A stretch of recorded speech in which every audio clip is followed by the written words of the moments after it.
Dans la Basmala, on retrouve Maratibuddin.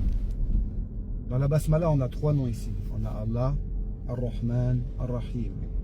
Dans Maratibuddin, dans le hadith d'Ibril, on a l'islam, on a l'iman, la foi, on a l'ihsan, la bienfaisance.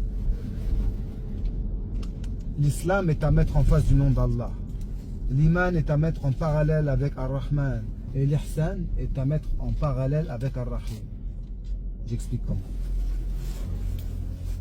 L'islam, Allah.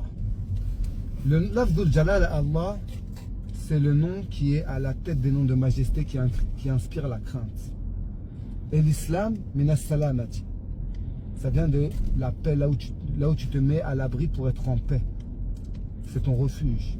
Et on ne se réfugie que parce qu'il y a quelque chose qu'on craint. Ça fait mal. Deuxièmement, on ne peut rentrer dans l'islam qu'en prononçant le nom d'Allah. Si tu dis La ilaha illa al-aziz, ça ne fait pas de toi un musulman. Si tu dis La ilaha illa al-jabbar, ça ne fait pas de toi un musulman. Tu es obligé de prononcer le nom d'Allah pour rentrer dans l'islam. Deuxièmement, Ar-Rahman, le tout miséricordieux, est à mettre en parallèle avec la foi, l'iman. Pourquoi? Parce que Ar-Rahman, il est construit sur le shem de Fa'lan, ala wazni Fa'lan. On dit que c'est quelque chose qui implique imtila ou sifa, que la caractéristique, il est rempli de cette caractéristique. Donc, quand tu dis Rahman, il est rempli de miséricorde. Et sa miséricorde s'étend sur toute chose. Mais ça n'implique pas que ça dure. Une fois que va cesser les causes de sa miséricorde, le jour où il va se mettre en colère comme il ne s'est jamais mis en colère, cette miséricorde va cesser. Regardez bien, Ar-Rahman, Allama al-Qur'an. Est-ce que le Coran il sera toujours là? Non, on a des hadiths qui le disent. Khalaqa al-Insan. Est-ce que la création de l'homme, ça sera toujours? Dieu va continuer tout le temps? Non. Les jours, avant l'ère, il n'y aura plus d'hommes qui vont naître. Le soleil et la lune, ils seront toujours là? Non. Tout doit disparaître. Et il ne restera que la face de ton Seigneur. Donc on voit que Ar-Rahman, ça implique l'intensité de la chose, mais pas sa durabilité, tout comme l'iman. إن الذين آمنوا ثم كفروا ثم آمنوا ثم كفروا ثم ازدادوا كفرا.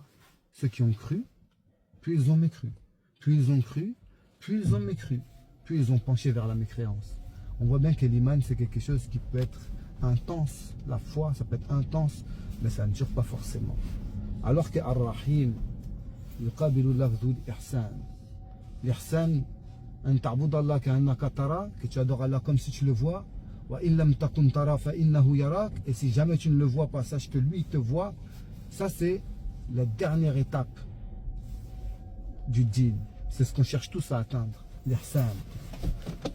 Et ça, une fois que tu rentres dans ce maqam, dans cette station spirituelle, tu n'en sors plus. Rahim, ala wazni fa'il. Quand tu dis tawil, il est tout le temps grand, il ne sera jamais petit. Qasir, tout le temps petit, il ne sera jamais grand. Marid, tout le temps malade. Ghadib, tout le temps en colère. Wahakadha.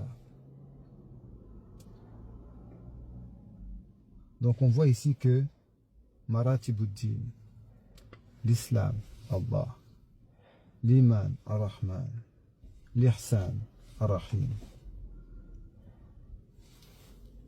Tout ça dans la Basmala.